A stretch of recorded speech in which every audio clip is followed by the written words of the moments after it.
en attendant la suite des événements.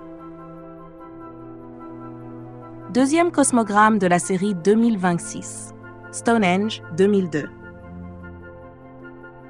Les rubans de Stonehenge se distinguent non seulement par leur forme, mais surtout par leur précision d'implantation dans le paysage et dans le temps. Ils s'inscrivent dans un lieu déjà lié au cycle solaire, ce qui renforce l'idée d'un dialogue entre géométrie, territoire, ciel et nous. Ce dossier vous est proposé comme le deuxième indice de la série Dialogue par cosmogramme.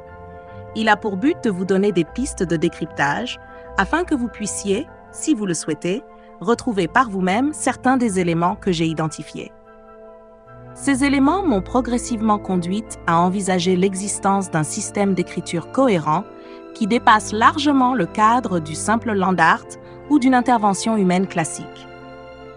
À ce stade, vous avez déjà accès à plusieurs axes de recherche présentés sur le site culturecrop.com et vous avez peut-être commencé à percevoir que le futur prend une place particulière dans cet assemblage d'informations et ce puzzle spatio-temporel. La difficulté pour moi n'est pas seulement de partager des résultats, mais de transmettre les indices qui m'ont permis de suivre cette piste pour tenter de vous montrer comment regarder. Il semble que ceux qui dialoguent avec nous à travers les crop circles suivent une ligne claire. Ils ne changent pas de sujet toutes les 5 minutes. Cette constance est frappante et elle est, d'une certaine manière, rassurante. Dans la vie humaine de tous les jours, les échanges entre nous partent souvent dans tous les sens, ce qui est proportionnel à ce que nous avons en tête. Un débit impressionnant parfois, et c'est pas toujours facile de garder un minimum de cohérence ou de suivre le fil logique de l'échange.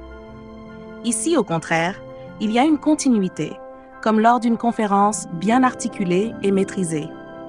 Bien sûr, d'autres crop circles en dehors de l'axe principal existent aussi, des formes de dialogue qui peuvent être perçues comme plus personnelles par certains.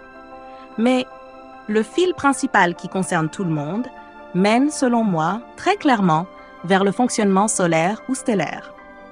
Ce n'est plus un mystère pour vous qui suivez ces pages web.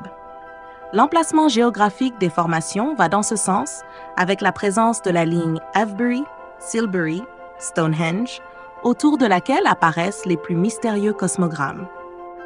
Ces sites dits mégalithiques servent à transmettre un savoir aux générations humaines à travers les âges, sauf pour ceux qui n'y voient systématiquement que des sépultures, des tombes. Ils ont été conçus pour ne pas disparaître, comme le ferait un livre dans une bibliothèque en feu ou sous l'eau.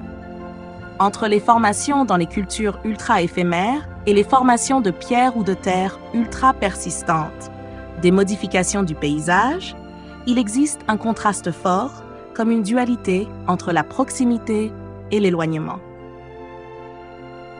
Ici, à la charnière du millénaire, nous n'en sommes pas encore très loin.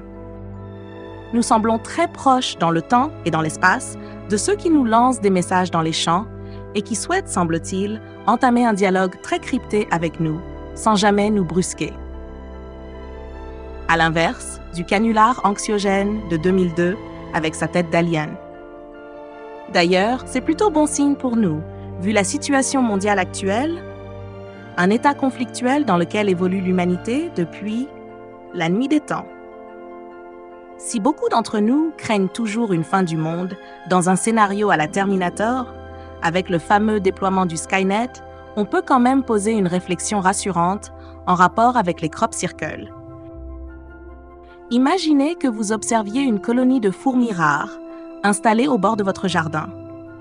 Vous décidez d'entrer en interaction avec ce petit microcosme, mais vous savez qu'un bulldozer va passer demain et tout raser.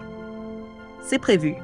Il y a un plan, un projet d'urbanisation validé par la maréchaussée. Les fourmis ne se doutent de rien. Leur appréhension du monde est limitée. Et pourtant, vous décidez malgré tout d'engager une interaction, de leur envoyer des signaux, de tenter quelque chose. Est-ce vraiment logique?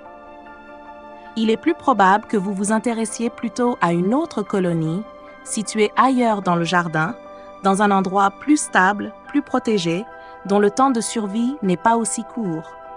Une ruche d'abeilles, par exemple. Alors, selon vous, dans cette histoire, sommes-nous les fourmis ou les abeilles? Pour ma part, Je pense que nous sommes les abeilles. Parce que si nous étions les fourmis, cela voudrait dire que tout est déjà perdu, que tout va disparaître. Et dans ce cas-là, il n'y aurait tout simplement aucune raison que ce type d'interaction existe. Et moi non plus, je n'aurais aucune raison de passer autant de temps à faire ce travail et à essayer de partager avec vous ce que j'ai pu entrevoir dans le phénomène des crop circles. Vous pouvez considérer ces cosmogrammes et ces symboles comme un message d'espoir. La suite au prochain épisode.